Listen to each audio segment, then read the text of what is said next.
Moi, je serais tenté de vous dire, il n'y a pas de tendance. Il y a une continuité. Et c'est dans l'observation de cette continuité que l'on va réussir à peut-être extrapoler et identifier des tendances. Alors, il y a un moyen simple. Au CES, il y a à peu près une quarantaine de catégories dans lesquelles les entreprises, non pas candidatent, mais s'inscrivent. Et ce qui est intéressant, c'est de voir le nombre d'exposants sur une catégorie précise et l'évolution d'année en année.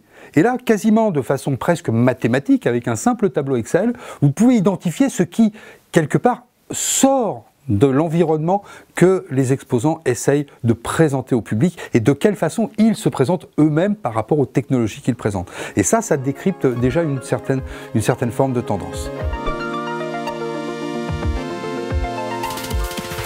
Comment le service hardware va pouvoir se nourrir de façon efficace pour pouvoir présenter une vraie valeur perçue aux utilisateurs ou aux utilisateurs supposés quand on est à l'échelle de prototype par le biais de cette convergence avec le soft. Alors évidemment, on se disait peut-être métavers, justement, peut-être réalité augmentée. Et on se rend compte qu'avec cette année 2022 un peu perturbée, que ce soit par les événements en Europe, que ce soit par les problèmes de FTX, que ce soit par la reprise de Twitter par Elon Musk, bref, il y a tout un tas de choses qui finalement rendaient pas obsolètes, mais mettaient un petit peu sur le banc de touche les grandes thématiques qui étaient dans la tête de tous les journalistes l'année dernière. Par contre, il restait la santé.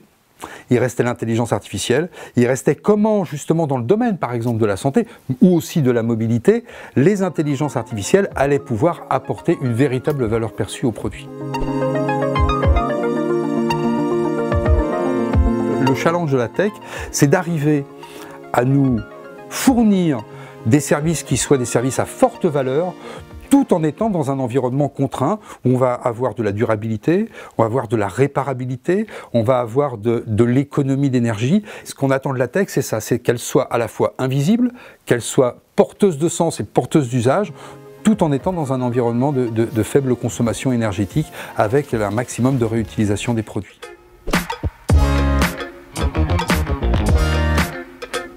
Une voiture des années 70 faisait 1 tonne, elle consommait 10 litres au 100. Une voiture des années 2020, elle fait 1,5 tonne, elle consomme 6 litres au 100.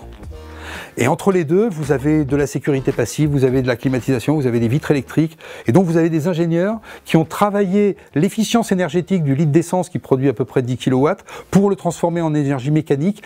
Et donc une partie de ce gain a été au service de notre confort et de notre sécurité, et une autre partie a été dans la diminution de la consommation. Alors peut-être que demain, nos politiques exigeront des constructeurs, puisqu'ils exigent qu'ils mettent en place maintenant des voitures électriques à 100% dans leur gamme, exigeront des constructeurs qu'ils nous fabriquent finalement des sortes de 2 chevaux des temps modernes qui consommeraient 1,5 litre au 100.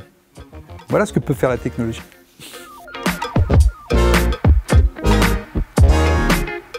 Ce que l'on observe, c'est la convergence entre ce fameux hardware et ce software qui s'appuie essentiellement sur le numérique.